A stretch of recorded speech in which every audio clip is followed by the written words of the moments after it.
मुझे शिक्षा जैसे महत्वपूर्ण विषय की मांग संख्या 20, 21 और 22 पर बोलने का अवसर दिया। माननीय सभापति महोदय, जो कुछ भी हमने स्कूलों से सीखा है वो सब कुछ भूल जाने के बावजूद भी जो याद रहता है वही शिक्षा है। अल्बर्ट आइंस्टीन ने ये कहा है, शिक्षा का सही उद्देश्य तथ्यों का नहीं बल्कि मूल्यों को सीखना और मूल्यों का ज्ञान है। शिक्षा व्यक्ति की पहचान बनाता है। शांत रहें प्लीज। शिक्षा से व्यक्ति में विवेक उत्पन्न होता है और यही विवेक उससे अच्छे और बुरे को सोचने की शक्ति प्रदान करता है।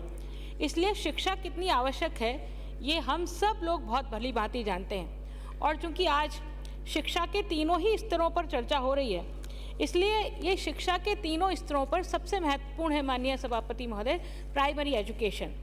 अभी जब मैं प्राइमरी एजुकेशन की बात करती हूँ और कई बार मुख्यमंत्री जी को सुनती हूँ, तो मुख्यमंत्री जी ने 2-3 बार इस बात का उल्लेख किया है कि हमने राइट टू एजुकेशन का बिल यदि कोई लाए तो यूपीए गवर्नमेंट लेके आई, यदि राइट टू फूड का बिल यदि कोई लेके आए तो यूपीए गवर्नमेंट लेके आई, और अब स्वास्थ्य के अधिकार का बिल कोई लेके आएगा तो कांग्रेस नेत सरकार ही लाने वाली है। पर क्या राइट टू एजुकेशन बिल से सारी समस्याओं का समाधान हो गया क्या? माननीय सभापति महोदय, आपके माध्यम से माननीय मंत्री महोदय का ध्यान आकर्षित करना चाहूंगी कि निःशुल्क और अनिवार्य शिक्षा का अधिनियम 2009 के द्वारा शिक्षक छात्र अनुपात में अध्यापकों की उपलब्धता, खेल मैदान, पर्याप्त कक्षा कक्ष, बालक बालिकाओं के लिए पृथक पृथक शौचालय, पुस्तकालय, पेयजल और शारीरिक रूप से अक्षम बालक बालिकाओं के लिए निर्बाध पहुंच आदि सुविधाएं उपलब्ध कराने के साथ साथ इसको लागू करना हमने किस हद तक, कितनी मंशा के साथ में इसको लागू किया है। कानून बना देना बहुत आसान है क्योंकि उसमें सिर्फ नियम बनाने हैं, उसको विधानसभा या लोकसभाओं से पारित कराना है, उसमें कोई पैसा लगने वाला नहीं है, उसमें कोई बजट लगने वाला नहीं है। और इसलिए जिस चीज में पैसा ना लगे वो कानून बना दो, फिर उस कानून की पालना आज 2009 से 2023 चल रहा है। लगभग 13-14 साल व्यतीत होने के बावजूद भी आज इतने सारे माननीय सदस्यों ने शौचालय की बात की, पीने के पानी की बात करी, बिजली की बात की, कक्षों की बात की, खेल के मैदान की बात करी। तो जब हमने कानून बना दिया और 13 साल इस कानून को बनाए हो गए, तो धरातल तल पर हमने क्या दिया है? आज भी हमारे स्कूलों में ड्रॉप आउट की समस्या है। अभी डूंगरपुर से आने वाले मंत्री सदस्य कह रहे थे मिड डे मील की व्यवस्था की है सरकार ने, मिड डे मील होने के बावजूद भी ड्रॉप आउट क्यों है? माननीय मुख्यमंत्री जी ने दूध की योजना को 4 साल बंद रखने के बाद में अब पुनः चालू कर दिया है। पर 4 साल बंद क्यों किया पहले तो, और अब पुनः चालू किया है, तो ये करप्शन मुक्त कैसे हो सकता है? क्योंकि शिक्षा में माननीय मंत्री महोदय आप बहुत विद्वान हैं, आपने प्रशासनिक दृष्टि से आप बहुत सिद्धहस्त हैं, लेकिन उसके बावजूद भी कभी आपने अपने स्कूली एजुकेशन में शिक्षा में करप्शन नहीं देखा होगा, लेकिन अब शिक्षा में भी करप्शन आ गया है। क्या ये पाउच वाला पाउडर से करप्शन नहीं होगा क्या? मेरा निवेदन है, मेरा सुझाव है आपको कि जो व्यवस्था माननीय वसुंधरा जी ने प्रारंभ की थी कि सहकारी दुग्ध समितियों से वहीं गांव से ही दूध खरीदते थे, गर्म करके बच्चों को पिलाते थे, उसमें करप्शन नहीं होता था। ये पाउच निश्चित रूप से करप्शन का कारण बनेंगे, आधे बच्चों को बटेंगे और आधे की बंदर बांट होगी। इसलिए इस व्यवस्था को मेरा निवेदन है कि चेंज करें और जो ताज़ा दूध गाँव से जो कलेक्ट होता है वही बच्चों को दिया जाए। तो मुझे लगता है कि जो ड्रॉप आउट की हमारी समस्या है, उस ड्रॉप आउट की समस्या से हम किसी हद तक निजात पालेंगे। दोपहर भोजन की व्यवस्था तो इसी कारण से हुई थी ना कि बच्चों में नामांकन तो हो जाता है लेकिन बीच में बच्चे स्कूल छोड़ के चले जाते हैं। माननीय सभापति महोदय, बालिकाओं का स्कूल छोड़ने का क्या कारण है? हम बालिका शिक्षा पर जोर दे रहे हैं। इस मानव की आधी आबादी जो महिलाएं हैं, यदि उसको शिक्षित नहीं किया तो आपका समाज पिछड़ा का पिछड़ा रह जाएगा। इसलिए इस आधी आबादी को शिक्षित करने के लिए स्कूली एजुकेशन तो बहुत जरूरी है। अब वो स्कूली एजुकेशन कैसे मिले? वो स्कूल जाए तो उसको शौचालय नहीं है, शौचालय है तो उसमें पानी नहीं है, अब पानी नहीं है तो उस शौचालय का उपयोग वो कर ही नहीं सकती। स्कूल जाने में विशेष दिनों में उसको शर्म आती, स्कूल नहीं जाती। यदि 3-4 दिन, 1 सप्ताह स्कूल नहीं गई तो ये समझ लो कि 15 दिन तक वो स्कूल नहीं जाएगी। स्कूलों में जो बलात्कार की घटनाएं हो रही हैं, आप देखिएगा, मैं उदाहरण से आपको बताना चाहती हूँ कि स्कूल की बलात्कार की घटनाएं 3 साल में राज्य के विभिन्न जिलों में स्कूलों में बालिका के साथ जो घटनाएं हुई हैं उसके 133 मामले पंजीबद्ध हुए हैं माननीय सभापति महोदय, 133। अब ऐसे में वो बालिका स्कूल कैसे जाए, कैसे माँ बाप तैयार हो कि उन हैवानों के भरोसे उन बालिकाओं को छोड़ दिया जाए। इसलिए जो सदन में मांग उठी है कि आप ऐसे केसेस में जो कर्मचारी है, जो बदमाश है, जिसने अपराध किया है, उसको तुरंत बर्खास्त करें, उसको सस्पेंड करने के बाद नौकरी से उसको बर्खास्त करें, तो मुझे लगता है कि हम बालिका शिक्षा को आश्वस्त कर पाएंगे उनके माता पिता को कि नहीं, आपको शिक्षा के लिए सरकार कटिबद्ध है और सरकार ने इसलिए आपको ये उपाय किए हैं। माननीय सभापति महोदय, आप देखिए, निःशुल्क और अनिवार्य शिक्षा का कानून लागू है। अभी माननीय बहुत सारे सदस्यों ने यह बात कही कि इन स्कूलों में जाता कौन है। जो डूंगरपुर से आने वाले माननीय सदस्य, उन्होंने कहा कि बीजेपी की सरकार तो SC/ST विरोधी है और इस कारण से उन्होंने नहीं किया। आप तो माननीय सभापति महोदय, आप तो 2003 में भी सरकार में थे, आप इस सदन में बैठे थे और उस समय वसुंधरा जी ने जो शिक्षा के क्षेत्र में कामकाज किया वो हम सबको मालूम है। मैंने अनेकों बार, हमारे जो नेता प्रतिपक्ष हुआ करते थे गुलाब जी भाई साहब, वो अब महामहिम हो गए हैं, उनको मैंने अनेकों बार सुना है। 50 के दशक में हमारे देश में गणतंत्र लागू हुआ और चुनाव होने प्रारंभ हुए।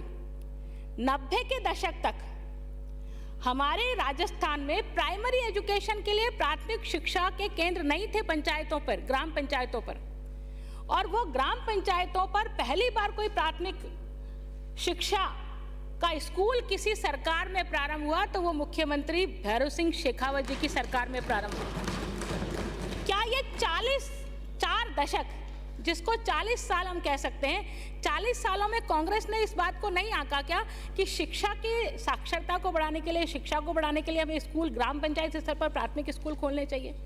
पर हम, जो लोग इतिहास नहीं समझते, जो इतिहास नहीं पढ़ते, वो अपनी जड़ों से कट जाते हैं, वो समाज को ठीक ढंग से समझ नहीं सकते, हमारा विकास की दिशा किस ओर जानी चाहिए ये नहीं समझ सकते।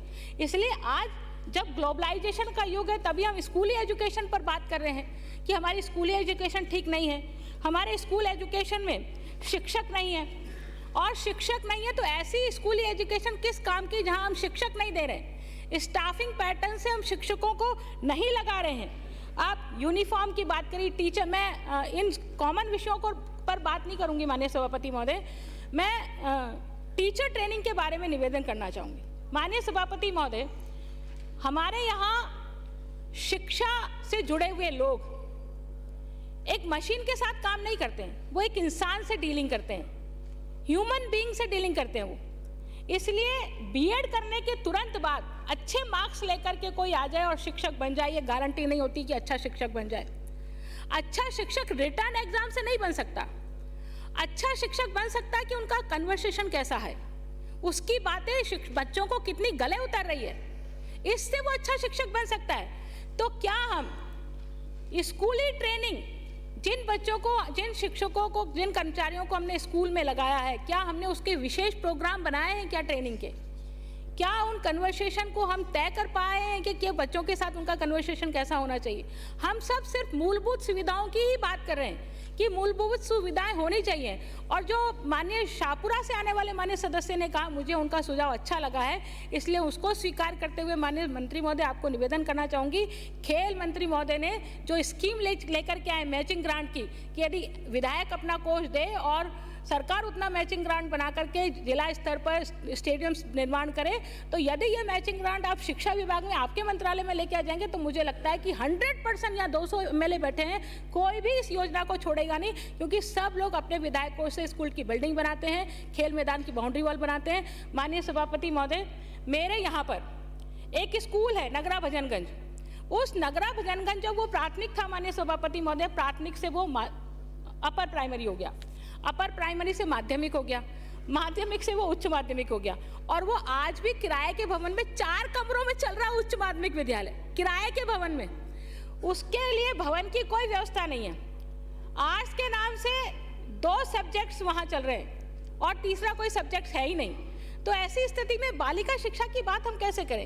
एक स्कूल मेरा पीपल का कुआं धोलाबाटा, उस पीपल का कुआं हाई सेकेंडरी स्कूल है, वो भी किराए के भवन में चल रहा है।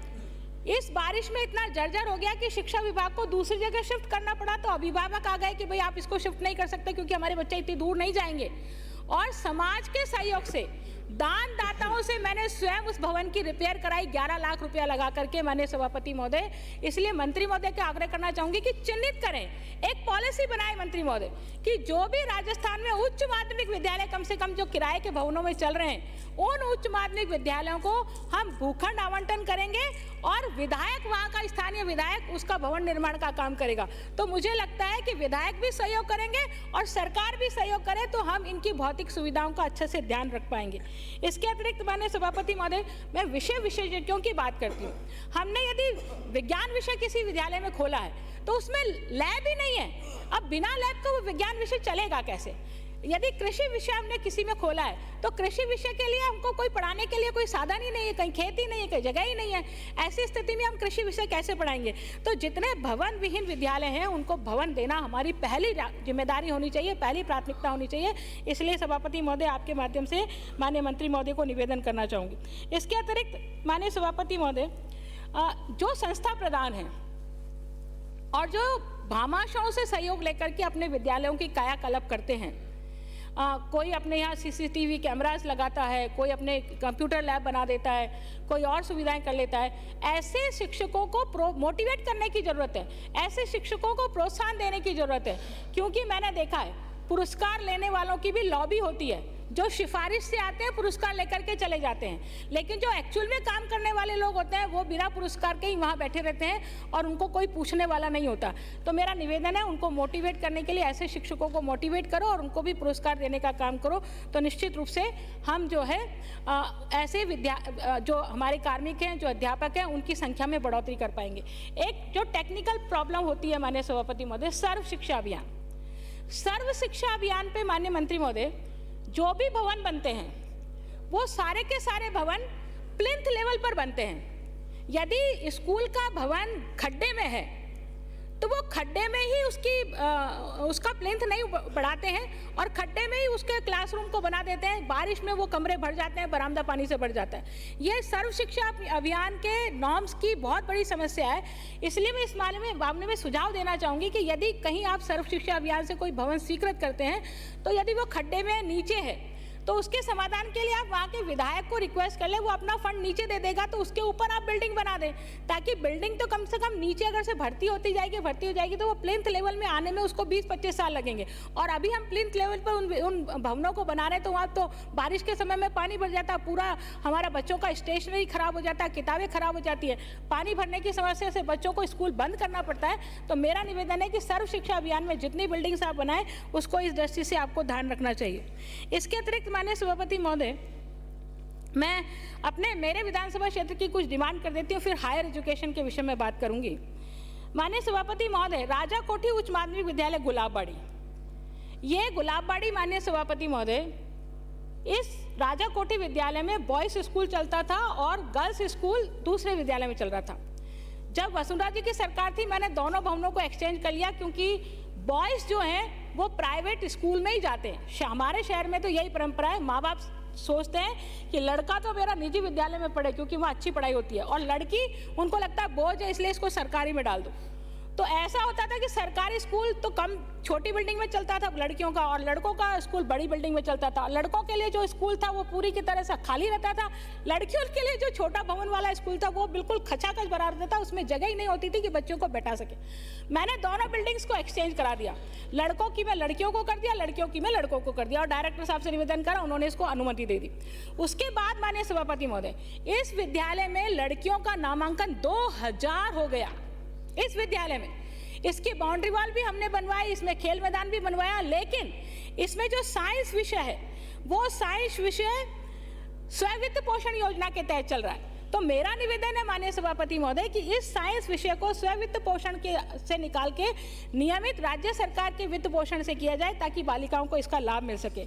इसी के साथ माननीय सभापति महोदय, मेरा जो विद्यालय गाँव का विद्यालय राजकीय उच्च माध्यमिक विद्यालय माखूपुरा, राजकीय उच्च माध्यमिक विद्यालय गुलाबबाड़ी में कृषि संकाय और कल्याणीपुरा, भजनगंज, पहाड़गंज में विज्ञान संकाय और इसके साथ ही आदर्श नगर स्कूल में जो कला संकाय है, उस कला संकाय में चित्रकला और संगीत कला के विषयों को यदि जोड़ दिया जाता है तो मेरे शहर की बालिकाओं को, सभी मेरे शहर की बालिकाएं इन विषयों के लिए सेंटर गर्ल्स स्कूल जाती है और उस सेंटर गर्ल्स स्कूल में नामांकन 2,500-3 हज़ार से भी अधिक है। एक एक क्लास में 200-200 बच्चियां हैं। तो यदि ये विषय यहाँ खुल जाते हैं तो मुझे लगता है कि शहर की में जाना नहीं पड़ेगा बालिकाओं को और इन्हीं विद्यालयों में बालिकाएं एडमिशन ले लेगी। इसके अतिरिक्त माननीय सभापति महोदय, मैं आपके माध्यम से निवेदन करना चाहूँगी कि जो अंग्रेजी माध्यम के माध्यमिक विद्यालय हैं, अभी सभी ने इस बात की चर्चा की, मैं निवेदन करना चाहूँगी कि जो विवेकानंद मॉडल विद्यालय हैं, उन विवेकानंद मॉडल विद्यालयों में यदि कक्षा 1 से शिक्षा की व्यवस्था हो जाती है, पढ़ाई प्रारंभ हो जाती है 1 से 5वीं तक, तो हमारी जो अंग्रेजी की मांग है उस अंग्रेजी की मांग को भी पूरा किया जा सकता है। और विवेकानंद मॉडल स्कूल चूंकि 6 से 12वीं तक ऑलरेडी इंग्लिश में चलते हैं तो उससे बच्चों को सुविधा होगी।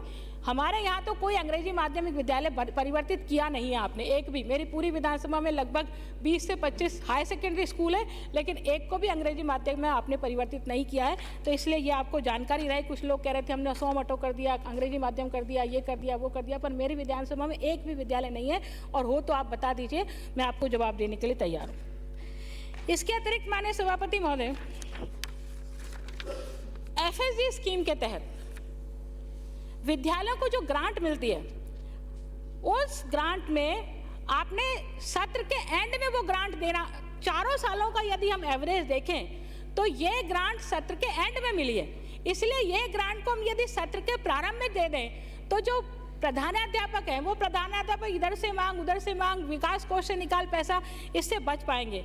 और इसी के अतिरिक्त माननीय सभापति महोदय, अभी चर्चा हो रही थी वार्षिकोत्सव की, कि सभी विद्यालयों में वार्षिकोत्सव के ऑर्डर दिए गए हैं। निश्चित रूप से अच्छी बात है, ये पहले भी होते आई है, वार्षिकोत्सव पहले भी मनते आए हैं सरकारी विद्यालयों में।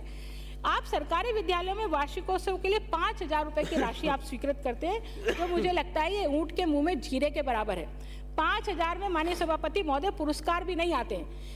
कई विद्यालय हमारे पास आते हैं कि बहन जी, मैडम आप हमारे पुरस्कारों की व्यवस्था करवा दो तो हम बच्चों को पुरस्कार दे देंगे, और हम भामाशाओं से इधर उधर करके उन पुरस्कारों की व्यवस्था कराते हैं। इसलिए निवेदन है कि इसको आप 5,000 से कम 20-25 हज़ार रुपये होना चाहिए, क्योंकि पुरस्कार कम से कम छोटा छोटा मोमेंटो भी आता है ना, वो 100 रुपये से कम नहीं आता है। और यदि पूरे स्कूल के विद्यार्थियों को आपको पुरस्कार देना है तो 5,000 तो पुरस्कार ही पुरस्कार में चले जाता है। इसलिए आपको सुझाव है। एक माननीय सभापति महोदय, विद्यालयों को जो शनिवार को बाल सभा के नाम पर आपने कहा है कि विद्यालयों के बाहर सार्वजनिक स्थानों पर बाल सभाएं होंगी, ये बाल सभाओं के लिए भी खर्चा होता है और कोई ग्राम पंचायत स्कूलों को सहयोग नहीं करती, क्योंकि हर शनिवार को करना माननीय सभापति महोदय, साल में एक बार वार्षिकोत्सव होता है तो चलो कोई सहयोग कर देता है, लेकिन ये बाल सभाएं तो हर शनिवार को होनी है। तो हर शनिवार में कोई पंचायत समिति, कोई ग्राम पंचायत इसमें सहयोग नहीं करती है। इसलिए इसको आप बदल करके, यदि इसको, क्योंकि अभी कुछ माननीय सदस्य कह रहे थे कि स्कूल के वर्किंग आवर्स कम हो गए, वर्किंग आवर्स कम होने में यह शनिवार वाला डे भी हमारा एक बहुत बड़ा कारण है। और दूसरा कारण हमारा बना है कि बच्चे जो हैं वो छुट्टियों के कारण से, बाकी के कारण से उनके वर्किंग आवर्स कम हो गया, कभी एग्जाम के कारण से छुट्टी है, कभी और किसी कारण से छुट्टी है। तो ऐसी स्थिति में हम बच्चों को यदि अधिक वर्किंग आवर्स नहीं देंगे, उनके कालांश अधिक नहीं बढ़ाएंगे, तो उनका पाठ्यक्रम पूरा नहीं होगा, और यदि पाठ्यक्रम पूरा नहीं होगा तो हम उस लेवल की शिक्षा वो प्राप्त कर पाएगा, ये संभव नहीं है। इसी के साथ माननीय सभापति महोदय, RTI, अभी मैं शिक्षा के अधिकार की बात कर ही रही थी। RTI में आपने पहले तो कहा कि नर्सरी क्लास से RTI के बच्चों को लिया जाएगा, फिर आपने पिछले साल कह दिया कि पहली क्लास से RTI के बच्चों को दाखिला करेंगे। कुछ लोग कोर्ट चले गए और कोर्ट ने सरकार को ऑर्डर किया कि आप प्रारंभिक कक्षाओं में RTI की क्लासेस में एडमिशन करेंगे। आपने आनंद फानन में RTI के फॉर्म निकाल दिए, और RTI के फॉर्म निकाल के आपने नर्सरी में, LKG में, HKG में और फर्स्ट में आपने RT के फॉर्म्स को आपने निकाल दिया और लोगों ने भर भी दिया। अब माननीय सभापति महोदय, आपको 25% कोटे में ही आप भर सकते हैं, और आपने ये और कह दिया RT में कि ये पैसा जो है सरकार पुनर्भरण नहीं करेगी। इस लाइन का हवाला लेकर के सारे स्कूल कोर्ट चले गए, और कोर्ट ने मान्य शायद ये डिसाइड कर दिया, मैं शायद सही हूँ तो, कि आप जो है आरटीआई में ये आपको या तो पुनर्भरण देना पड़ेगा, यदि आप पुनर्भरण नहीं देते हैं तो आपको बच्चों को एडमिशन नहीं मिलेगा। तो ऐसी स्थिति में अभिभावक बहुत कंफ्यूज है, हम बकाया उनका दे नहीं रहे हैं और हर साल हम एडमिशन के नई तौर तरीके निकाल रहे हैं। इसलिए नए तौर तरीके निकालें, आप अच्छी व्यवस्था करें, पारदर्शी व्यवस्था करें, वहाँ तक तो ठीक है, लेकिन लेवल फर्स्ट में आप एलकेजी में, एचकेजी में और नर्सरी में भी आरटी के तहत एडमिशन लेंगे तो पहले हर एक क्लास में आरटी के तहत एडमिशन हो जाएगा 25% तो ये तो 100% हो गया। इट मीन 100% बच्चों को तो कोई निजी विद्यालय पढ़ाएगा नहीं फ्री में। इसलिए मेरा निवेदन है कि इस व्यवस्था को बदलना चाहिए। इसके साथ ही माननीय सभापति महोदय, चुनाव, ये देखिए आप शिक्षा में लैपटॉप योजना, स्कूटी और साइकिल की अभी बात करी, स्कूटी की अभी बात करी, लेकिन हम कब ये बांटते हैं? जब शिक्षा का सत्र पूरा हो जाता है। अभी गार्गी पुरस्कारों के बारे में जब हमने प्रश्न लगाया तब गार्गी पुरस्कार के आवेदन मांगे गए, बच्चियां स्कूल छोड़ के चली गई, बच्चों को टेलीफोन कर करके उनके आवेदन पत्र भरवाने पड़े। तो ये जितनी भी योजनाएं हैं, उन योजनाओं को आप टाइमली यदि फॉर्म भराएंगे, आवेदन मांगेंगे, तो बच्चे स्कूल में रहेंगे और उनको ये सुविधा पूर्वक वो इन लाभों को ले पाएंगे। इसी प्रकार माननीय सभापति महोदय, अब मैं निवेदन करना चाहूँगी, ये प्रबोधक, जो प्रबोधक आपने कैडर बनाया है उनका, प्रबोधकों का, उस प्रबोधक कैडर में लेवल 1 और लेवल 2 तो आपने शिक्षकों के समान ही रखा है, लेकिन लेवल 10 और 11 में उनको प्रमोशन तो दिया आपने, 9, 18, 27, क्योंकि 9 साल हो गए उनको, तो प्रमोशन तो दे दिया आपने, लेकिन वो पद नहीं दिया जिस पद के वो इक्विवेलेंट हैं। तो उनमें रोष है इस बात का कि हमको प्रमोशन देने के बाद में आपने वही 3rd ग्रेड की पोस्ट पे ही पदस्थापित किया है। इसलिए हमें उन पदों पर पदस्थापित किया जाए जो बाकी के लेवल्स के लोगों को मिलता है। तो इसलिए ये आपसे निवेदन है। अब माननीय सभापति महोदय, मैं कुछ हायर एजुकेशन के बारे में निवेदन करना चाहूँ। सभी माननीय सदस्यों ने प्राथमिक एजुकेशन के बारे में बहुत अच्छे से बोला है, लेकिन हायर एजुकेशन को शायद छोड़ दिया। माननीय सभापति महोदय, हायर एजुकेशन में कॉलेज खुले हैं, इसकी सब लोगों ने बहुत तारीफ की है भरसक, और जिनके यहाँ नहीं खुले हैं उन्होंने डिमांड भी की है। पर इन कॉलेजों की क्या स्थिति है माननीय सभापति महोदय, एक एक करके जो पिछले 4 सालों के प्रतिवेदन हैं, उन प्रतिवेदनों के पन्नों को पलट करके मैंने ये फैक्ट्स उसमें से निकाले हैं। बजट का जादू उच्च शिक्षा विभाग में पिछले 3 प्रगति प्रतिवेदनों से देखा जा सकता है। पिछले 3 सालों में 202 नवीन महाविद्यालय खोले गए, इसमें से 117 महाविद्यालय वर्ष 2022 में खोले गए। अब माननीय सभापति महोदय, आश्चर्य की बात है, माननीय मंत्री महोदय का भी ध्यान आकर्षण करना चाहूँगी कि यदि महाविद्यालय खुले हैं तो नेचुरल सी बात है, हायर एजुकेशन में नामांकन भी बढ़ना चाहिए। जितने ज़्यादा महाविद्यालय, 202 नवीन महाविद्यालय खुलेंगे माननीय सभापति महोदय, तो हायर एजुकेशन में नामांकन भी तो बढ़ना चाहिए ना, वो खाली तो नहीं रहेंगे। अब मैं आपको एक एक की संख्या बताती हूँ।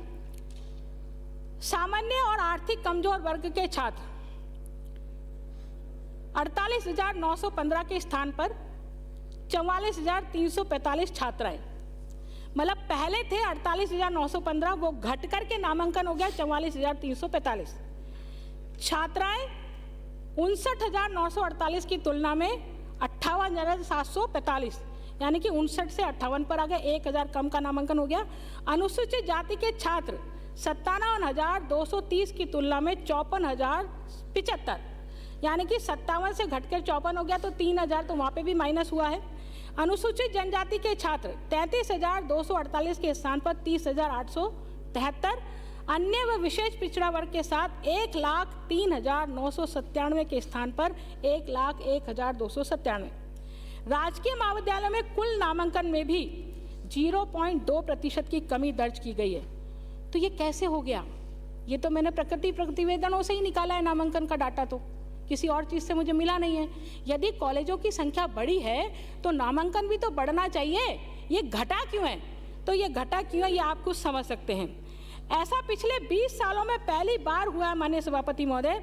राजकीय महाविद्यालयों में नामांकन में पिछले वर्ष की तुलना में जो कमी आई है, उच्च शिक्षा का ये आखिर में कैसा विस्तार है? कैसा विस्तार किया हमने इसको, कैसे दिया इसको विस्तार, मुझे तो समझ में नहीं आता है। मुख्यमंत्री जी ने युवाओं की बात करते हुए कई महाविद्यालयों के बारे में खोलने की बात कही और कि युवाओं को हम शिक्षित करना चाहते हैं, लेकिन माननीय सभापति महोदय, महाविद्यालयों में जितने युवा केंद्र संचालित थे उन सब युवा केंद्रों को अघोषित रूप से बंद कर दिया गया और पिछले 3 वर्षों में युवा केंद्रों के लिए जो बजट प्रोविजन किया गया था वो सांकेतिक बजट प्रोविजन है, मात्र 1000 रुपया। ये युवाओं के वेलविशर के लिए है, युवा केंद्र के लिए है, समझ से मेरे तो परे है। सिर्फ माननीय सभापति महोदय, बजट उठा करके देख लेंगे आप तो आपको पता पड़ जाएगा, मात्र 1000 रुपया है। माननीय सभापति महोदय, इसके साथ ही महाविद्यालय तो 200 से ज़्यादा खोल दिए, लेकिन उसके अनुपात में हम गुणवत्ता की बात करते हैं, गुणवत्ता शिक्षा की बात करते हैं, तो हमारे इसके अनुपात में प्रयोगशाला और पुस्तकालय के लिए कोई बजट में प्रोविज़न नहीं है, कोई बजट में बढ़ोतरी नहीं है। यदि 200 महाविद्यालय खुले हैं तो उसी प्रपोर्शनेट में पुस्तकालय के लिए और प्रयोगशालाओं के लिए भी तो बजट होना चाहिए, लेकिन उसमें बढ़ोतरी नहीं की है। तो इट मीन्स उसमें बढ़ोतरी नहीं की है तो प्रयोगशाला और पुस्तकालय अब कॉलेजों में नहीं होगा। तो ऐसी स्थिति में हम देख सकते हैं कि कैसी गुणवत्ता वाली शिक्षा है। खेल मैदान और खेल सामग्री के लिए तो बजट की कोई व्यवस्था है ही नहीं। इसके साथ ही मैं माननीय सभापति महोदय निवेदन करना चाहूँगी कि अधिकांश विश्वविद्यालय जो राज्य से प्राप्त है सहायता, क्योंकि हम हायर एजुकेशन की बात कर रहे हैं, तो जो विश्वविद्यालय हैं उन विश्वविद्यालयों में जो पैसा हमने दिया है, हम कहते तो है कि ये निजी विश्वविद्यालय, ये राज्य वित्त पोषित विश्वविद्यालय, यानी कि राज्य वित्त पोषित विश्वविद्यालय का मतलब राज्य इसको चलाता है। अब राज्य वित्त पोषित करता है तो हमने कितने पैसे दिए? इस मद में मात्र 1000 और 2000 रुपये दर्शाए गए। विश्वविद्यालय का लेखा खुला रखने के लिए मद में मात्र 1000 और 2000 रुपये। माननीय सभापति महोदय, माननीय मंत्री महोदय, कैसे हायर एजुकेशन को ठीक करेंगे समझ में नहीं आता। Rajiv Gandhi scholarship for academic excellence योजना के अंतर्गत 200 विद्यार्थियों को विदेशी संस्थान में पढ़ने के लिए वित्तीय सहायता का प्रावधान किया गया। माननीय सभापति महोदय, एक बार तो एक और तो हम कुछ भी नहीं कर रहे हैं। दूसरी जगह जब 200 विद्यार्थियों के लिए हमने व्यवस्था की, बजट में व्यवस्था की, बजट भाषण की स्पीच है ये मंत्री महोदय की, उसमें 200 की जगह हम 244 विद्यार्थियों को इसकी स्कॉलरशिप का लाभ दे रहे हैं। अच्छी बात है, लेकिन वो 244 में 200 के अतिरिक्त जो 44 वो है कौन है ये तो बताओ। पारदर्शिता तो होनी चाहिए, किसको उपकृत किया इसमें, इस स्कॉलरशिप के माध्यम से, पर कोई अता पता नहीं है, कोई जवाब देने वाला नहीं है। इसी प्रकार माननीय सभापति महोदय, मैं देखती हूँ तो महिला योग्यता छात्रवृत्ति, स्वतंत्रता सेनानियों के बच्चों को दे छात्रवृत्ति, मृतक राज्य कर्मचारियों के बच्चों को दे छात्रवृत्ति और पूर्व सैनिकों की प्रतिभावान बेटियों को दे छात्रवृत्ति, कारगिल शहीदों के आश्रितों को छात्रवृत्ति, शोध छात्रवृत्ति, ललित कला छात्रवृत्ति, ये सब छात्रवृत्तियों के लिए यदि प्रोविजन किया है तो वो सिर्फ 1 लाख रुपया प्रोविजन किया। क्या ये सब छात्रवृत्तियाँ 1 लाख रुपये में पूरी हो जाएंगी, दे दी जाएंगी? जब माननीय मुख्यमंत्री जी बजट पढ़ते हैं तो हम बहुत थपथपाते हैं और बहुत अच्छे से महसूस होता है कि शिक्षा में आमूल परिवर्तन हो जाएगा। स्कॉलरशिप मिलेगी तो बच्चे किसी तरह से ये स्कॉलरशिप लेने के लिए मेहनत करेंगे, लेकिन जब पता पड़ता है कि सिर्फ 1 लाख रुपया का प्रोविजन है तो कैसे इसको पार लगाएंगे, समझ से परे है। इसी प्रकार माननीय सभापति महोदय, मैं यदि प्रगति प्रतिवेदन हायर एजुकेशन का 2020-21, 21-22 और 22-23 का पढ़ती हूँ तो आप देखिए एक एक जगह में देखती हूँ कि दिल्ली विश्वविद्यालय के साथ विद्या विस्तार योजना के संबंध में MOU को पिछले साल दर्शाया गया था, जो इस साल भी दर्शाया गया है। माननीय सभापति महोदय, आपके माध्यम से माननीय मंत्री महोदय को कहना चाहूँगी कि ये तीनों सालों के प्रगति प्रतिवेदन उठाएं और उन अधिकारियों को बुला करके लपकाएं जिन्होंने एक बिंदु भी चेंज नहीं किया है, एक बिंदु भी। आप देखिए, मतलब यही उल्लेख 2021 में, यही 21-22 में, यही 22-23 में, तो क्या प्रगति प्रतिवेदन है ये? हम करेंगे नहीं और उसी को बार बार दूसरों को बेवकूफ बनाने के लिए रिपीट करते जाएंगे। इसी प्रकार माननीय सभापति महोदय, वार्षिक प्रतिवेदन में वर्ष की महत्वपूर्ण उपलब्धियां चैप्टर को देखें तो कई उपलब्धियों को हर वर्ष एज इट इज कॉपी किया गया है, जो ऐसा लगता है कि जैसे मुख्यमंत्री जी ने पुराना बजट पढ़ दिया था ना, मुझे लगता है कि ये उसी की कॉपी है कि मुख्यमंत्री जी पुराना बजट पढ़ सकते हैं तो हम पुराना प्रतिवेदन क्यों नहीं रिपीट कर सकते। ये उसी से मोटिवेट होकर के किया जा रहा है। माननीय सभापति महोदय, 40 राजकीय महाविद्यालयों में से 27 राजकीय महाविद्यालयों में पुस्तकालय का कंप्यूटरीकरण किया जा चुका है। शेष 13 का कार्य प्रगति पर है। ये 2020 में भी यही लिखा था, 2021-22 में भी यही लिखा कि 40 राजकीय महाविद्यालयों का में से 27 का महाविद्यालयों को पुस्तकालय और का कंप्यूटरीकरण किया जा चुका है। शेष 13 पर कार्य प्रकृति पर है, बिना एक शब्द बदले। यही बात 21-22 में कही गई और यही बात 22-23 में भी एज इट इज रिपीट की गई। माननीय सभापति महोदय, आप देखिए, आप ये 2-4-3 उदाहरण हैं जो मैं आपको बताना चाह रही हूँ।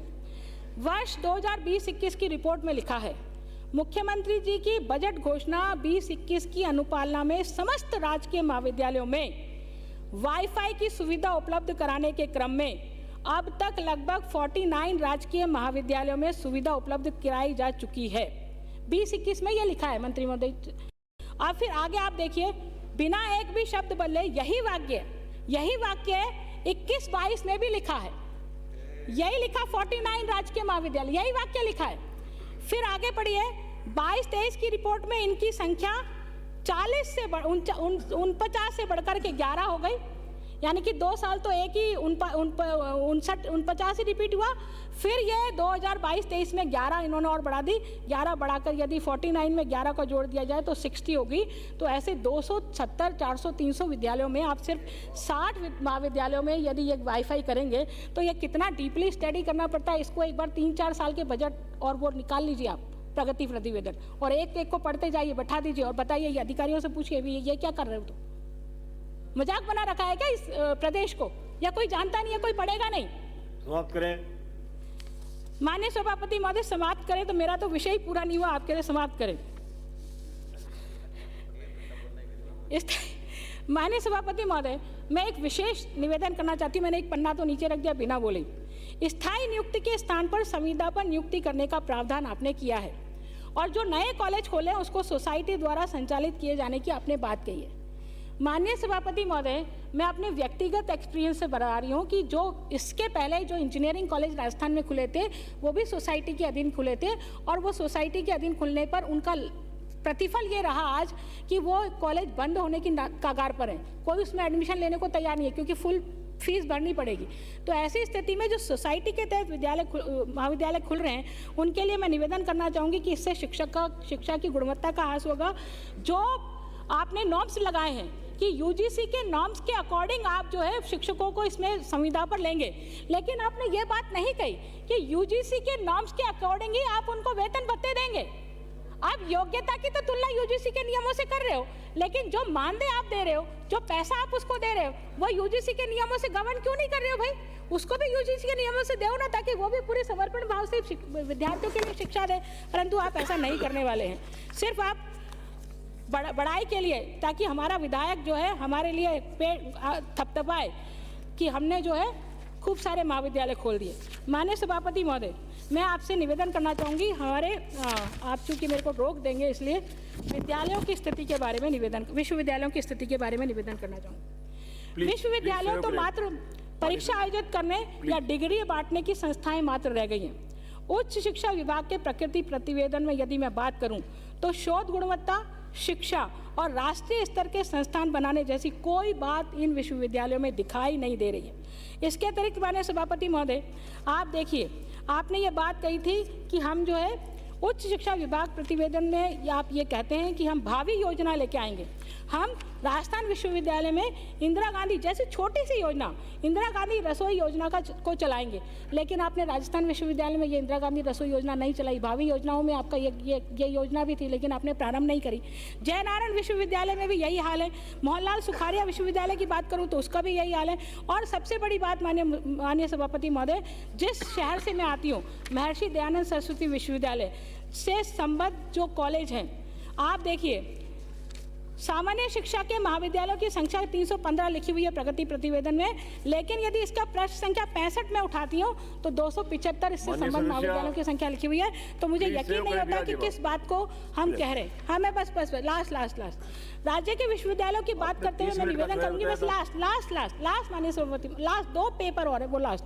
राजस्थान यूनिवर्सिटी जयपुर, शैक्षणिक पदों की संख्या जो स्वीकृत है 1016, खाली पदों की संख्या 559, यानी कि 60% के लगभग।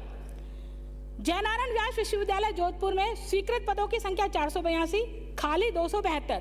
सुखाड़िया विश्वविद्यालय उदयपुर में स्वीकृत पदों की संख्या 258, खाली 83, महर्षि दयानंद सरस्वती विश्वविद्यालय अजमेर में स्वीकृत पदों की संख्या 48, खाली 34। तो ऐसे सभी 60% से अबाव विश्वविद्यालयों में खाली पदों की संख्या। माननीय सभापति महोदय, ऐसी स्थिति में हम हायर एजुकेशन को कैसे ऊंचाइयां देंगे, मुझे ये बात समझ में नहीं आती है। इसके अतिरिक्त माननीय सभापति महोदय, निजी विश्वविद्यालयों की मैं बात नहीं करूंगी क्योंकि आप मुझे टोक देंगे।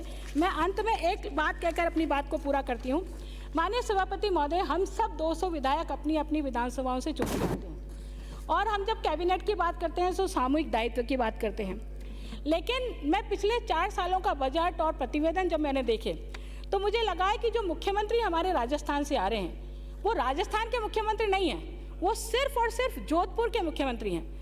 आप देखिए, जोधपुर के लिए हायर एजुकेशन सिर्फ एक विषय, हायर एजुकेशन में कितनी घोषणाएं हुई है वो इन 4 सालों में। उसके बाद में मैं अपनी बात को पूरा करूंगी। जोधपुर में जयनारायण विश्वविद्यालय के अलावा national law university, Indian institute of technology, all India institute of medical science, doctor Sarvepalli Radhakrishnan Rajasthan Ayurveda university, Sardar Patel university of police, security and criminal justice, agriculture university, national institute of fashion technology, Indian institute of handloom technology, state institute of hotel management जैसे प्रमुख और महत्वपूर्ण degree देने वाले उच्च शिक्षा संस्थान और विश्वविद्यालय जो पहले से कार्यरत है, उनके अलावा 400 करोड़ रुपए के वित्तीय प्रावधान के साथ नई फिनटेक यूनिवर्सिटी को भी जोधपुर में स्थापित करने की घोषणा की गई है। इस बजट में मारवाड़ मेडिकल यूनिवर्सिटी और महात्मा गांधी दिव्यांग विश्वविद्यालय जोधपुर में खोलने की घोषणा की गई है। मुख्यमंत्री जी से मात्र जोधपुर का मुख्यमंत्री नहीं बल्कि राजस्थान का मुख्यमंत्री बनने की अपेक्षा है। वो राजस्थान का मुख्यमंत्री बनने की अपेक्षा पर खरा उतरेंगे और सभी विधानसभाओं में भी बराबर का विकास को पहुंचाएंगे तो निश्चित रूप से इस प्रदेश का विकास होने वाला है। अन्यथा कांग्रेस सरकार ने जो किया है वो सबके सामने। बहुत बहुत धन्यवाद।